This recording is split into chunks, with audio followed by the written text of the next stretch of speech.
Well, with all the bailout bucks going out to save our banks, who's making sure that the money, the TARP money, is being used properly? Neil Borofsky, Special Inspector General for the TARP program. That's who. He's opened 20 criminal probes into potentially misspent funds. Good morning to you, Neil. Good morning. It's great to be here. I don't know if we should be saddened or what the correct word is that there's already 20 criminal investigations that you've had to launch. People are already committing fraud with this TARP money? I don't think you should be saddened. I think it's inevitable. Whenever you have this much money, never in our nation's history has so much money been pushed out over such a short period of time.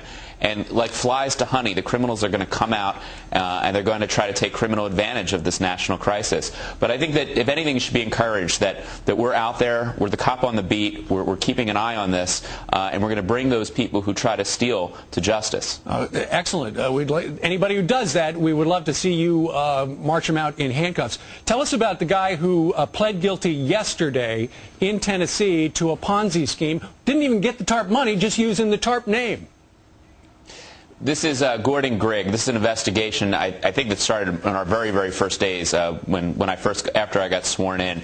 This was a fellow who basically was marketing and selling something called TARP-backed securities. Now, the only place that this exists was in his criminal imagination.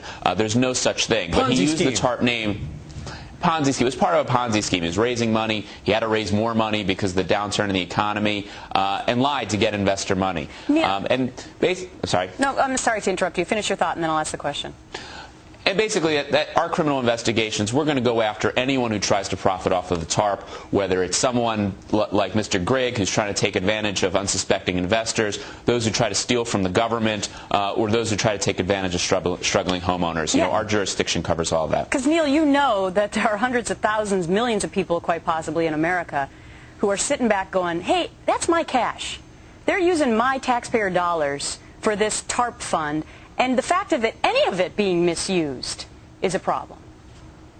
And that's obviously that's why Congress created us in the original Bailout Act, so that the taxpayer could have someone inside the government, inside the Treasury, looking over everyone's shoulder, making sure that there's accountability, transparency, and that those who steal go to jail. All right, you got a big job, and we are delighted you would join us. Neil Borofsky, Special Inspector General to TARP.